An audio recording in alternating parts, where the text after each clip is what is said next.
अस्सलाम वालेकुम dear student. Chemical kinetics का फोर्थ लेक्चर आज हम स्टार्ट करेंगे।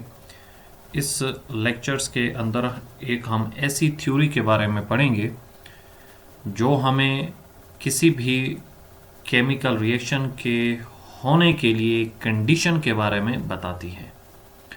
यानी कि कोई केमिकल रिएक्शन किस वजह से हो सकता है या उसके लिए क्या कंडीशन होनी चाहिए जिनकी वजह से आपके पास रिएक्टेंट्स मौजूद हैं और आप एक न्यू प्रोडक्ट बनाना चाहते हैं, तो उसके लिए किन कंडीशंस को फॉलो करना होगा।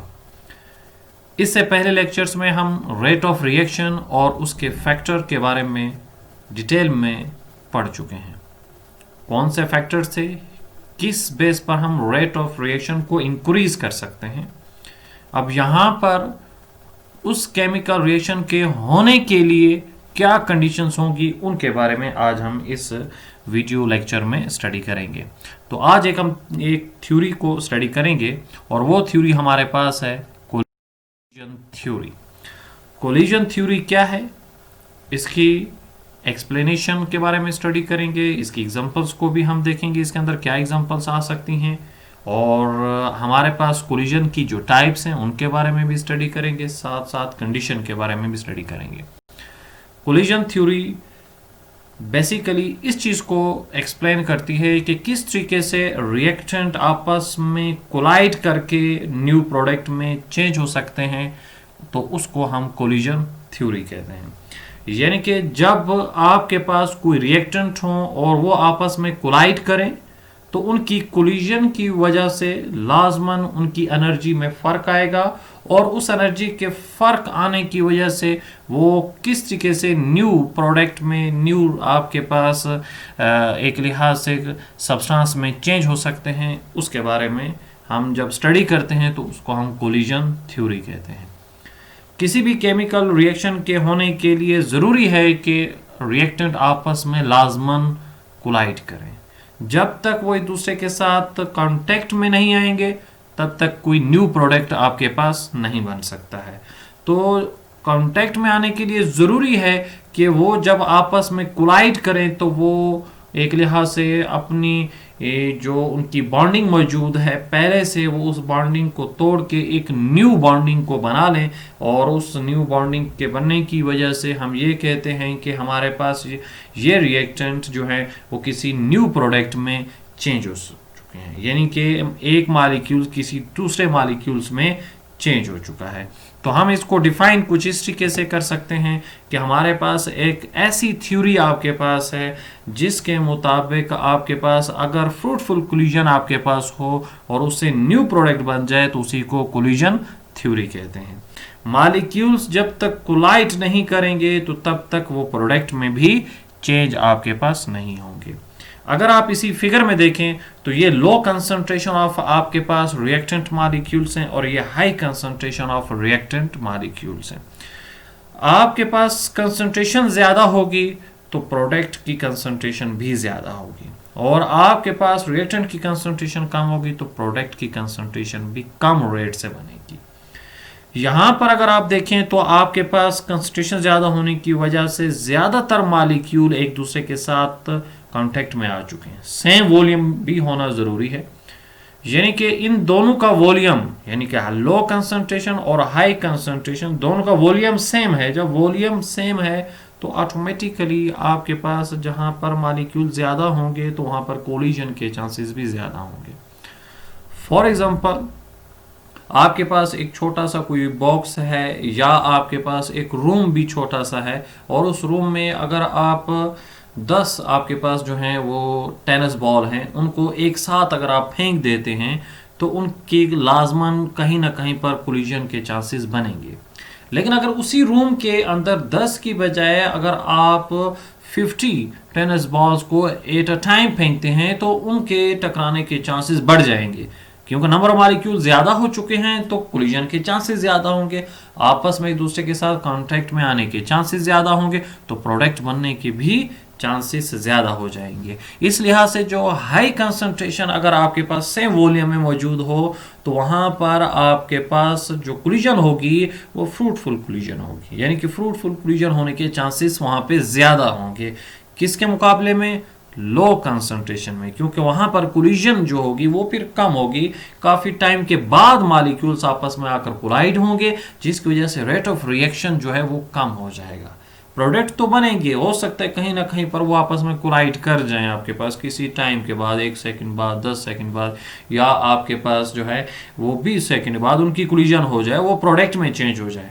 लेकिन आपके पास जहां पर कंसंट्रेशन ज्यादा होगी वहां पर आपके पास जो है नैनो सेकंड के अंदर प्रोडक्ट की फॉर्मेशन हो रही होगी, क्योंकि वहां पर कोलिजन के चांसेस ज्यादा हैं, ज्यादा से ज्यादा मॉलिक्यूल्स आपस में कोलाइड करके वो न्यू प्रोडक्ट में चेंज हो सकते हैं। तो कोलिजन थ्योरी के अंदर हम रेट ऑफ रिएक्शंस को भी इन्वॉल्व करते हैं, साथ साथ प्रोडक्ट फॉर्मेशन को भी इन्वॉल्व करते हैं। तो ये कोलिजन थ्योरी की डेफिनेशन आ जाती है। एक्सप्लेनेशन में हम इसी चीज़ को डिस्कस करते हैं जो अभी मैंने यहाँ पर फिगर के साथ भी एक्सप्लेन किया कि हमारे पास जो कोलिजन थ्योरी है इसके अंदर बेसिकली तो हम इसी चीज़ को स्टडी करते हैं कि एटम्स हैं, मॉलिक्यूल्स हैं या आयंस हैं, वो आपस में किस तरीके से कोलाइड करके या वो किस तरीके से उनके अंदर कोलिजन हो रही है और वो प्रोडक्ट में चेंज हो रहे हैं। तो उसके लिए ज़रूरी है कि उनकी कंसंट्रेशन इंक्रीज की जाए।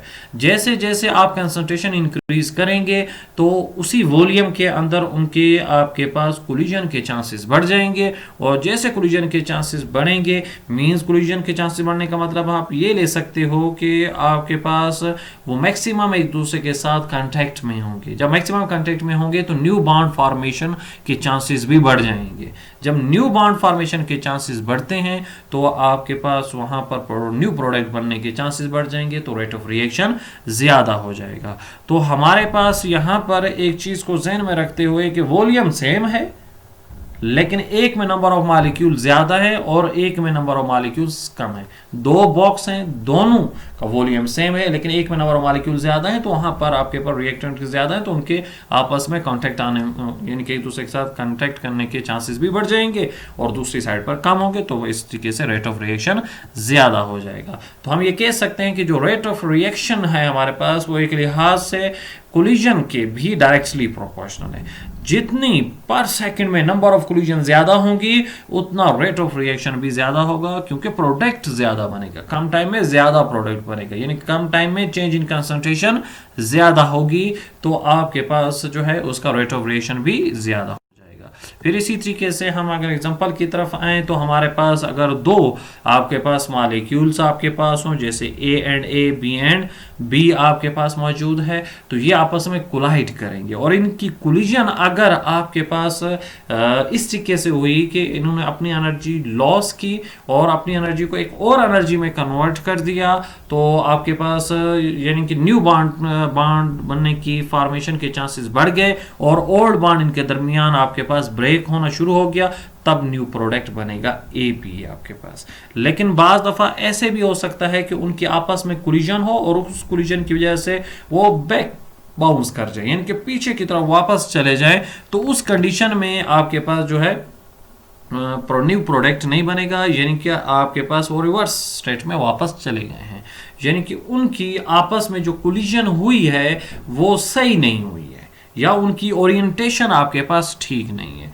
यहाँ पर आपके पास दो पॉइंट आपके जहन में आने चाहिए बहुत ही इंपॉर्टेंट, और वो बहुत इंपॉर्टेंट क्या है?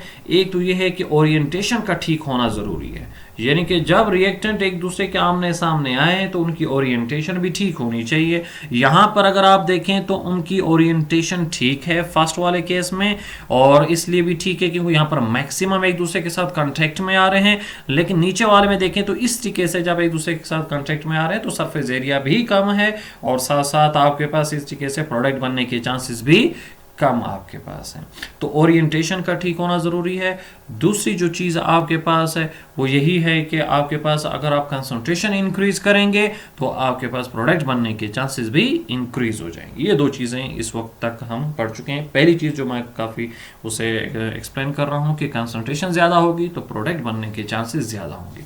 अब जो दूसरी जो इंपॉर्टेंट चीज़ है वो है ओरिएंटेशन। अगर इनकी ओरिएंटेशन ठीक होगी, जो मॉलिक्यूल एक दूसरे के साथ आकर कोलाइड कर रहे हैं, जब वो सही ओरिएंटेशन से कोलाइड कर रहे हैं तो प्रोडक्ट बनने के चांसेस भी ज़्यादा आपके पास हो जाएंगे।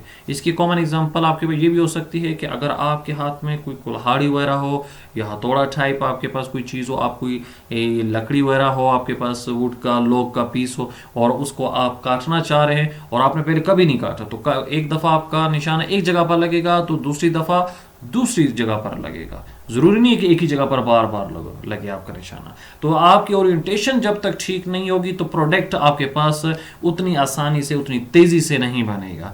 लेकिन अगर एक आपके पास जो है लकड़हारा है जो आपके पास जिसका काम ही यही है और वो जितनी दफ़ा भी स्ट्राइक करता है, एक ही पोजीशन पर स्ट्राइक करता है, तो वो आपके पास उसका रिजल्ट बहुत तेज़ी से आने के चांसेस हैं।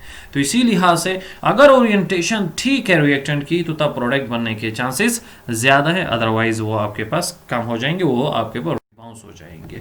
तो टाइप्स ऑफ कोलिजन में जब हम आते हैं तो हमारे पास दो तरह की ही कोलिजन आपके पास है। एक अफेक्टिव कोलिजन आपके पास है और एक आपके पास इनअफेक्टिव कोलिजन है। और आपके पास जो कोलिजन्स आपके पास है, अगर उसमें ओल्ड बॉन्ड जो है वो ब्रेक हो जाते हैं और उसके बाद न्यू बॉन्ड की फॉर्मेशन हो जाती है, तो तब हम कह सकते हैं कि ये जो कोलिजन हुई है ये फ्रूटफुल कोलिजन हमारे पास है और इसको अफेक्टिव कोलिजन भी कहेंगे।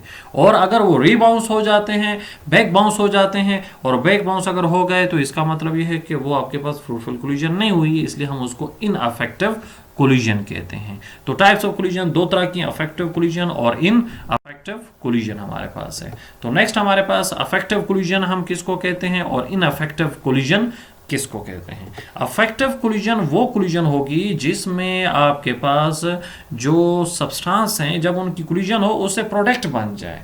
अगर प्रोडक्ट बन गया तो ये अफेक्टिव कोलिजन है, फ्रूटफुल कोलिजन है। और अगर प्रोडक्ट आपके पास न बना तो वो हमारे पास इनअफेक्टिव कोलिजन हो जाएगी। यानी कि ऐसी कोलिजन जो आपको प्रोडक्ट प्रोवाइड न करे तो उसको हम क्या कहते हैं, इनअफेक्टिव कोलिजन कहते हैं। इसी का ताल्लुक हम आगे एक और जब वीडियो लेक्चर हम एक क्लास पढ़ेंगे तो उसमें आप एक्टिवेशन एनर्जी भी देखेंगे। तो एक्टिवेशन एनर्जी भी आपके पास इंपॉर्टेंस रखती है, यानी कि कोलिजन के वक्त आपके पास उनकी जो एनर्जी अगर वो आपके पास एक्टिवेशन एनर्जी के बराबर हो जाए तब प्रोडक्ट बनता है, अदरवाइज प्रोडक्ट बनने के चांसेस नहीं होते हैं। तो अफेक्टिव कोलिजन वो होगी जिसमें प्रोडक्ट बनेगा और इनअफेक्टिव वो होगी जिसमें प्रोडक्ट नहीं बनेगा हमारे पास। फिर इसकी कंडीशंस हमारे पास आ जाती हैं। तीन मेन कंडीशन है। पहली कंडीशन तो ये है कि कोलिजन होना ज़रूरी है। कोलिजन होगी तो प्रोडक्ट बनेगा, कोलिजन नहीं होगी तो प्रोडक्ट नहीं बनेगा। कोलिजन होना मस्ट है। दूसरी जो है जो हम डिस्कस भी कर रहे हैं कि अफेक्टिव कोलिजन होना ज़रूरी है। अगर अफेक्टिव कोलिजन होगी तो तब प्रोडक्ट बनेगा और अगर अफेक्टिव नहीं होगी तो प्रोडक्ट नहीं बनेगा आपके पास। जो तीसरी आपके पास है वो है ओरिएंटेशन, जो अभी मैं हम डिस्कस भी कर रहे थे कि ओरिएंटेशन अगर आपके पास उसकी ठीक होगी तो प्रोडक्ट बनने के चांसेस मैक्सिमम होंगे। अगर ओरिएंटेशन ठीक नहीं होगी तो प्रोडक्ट नहीं बनेगा।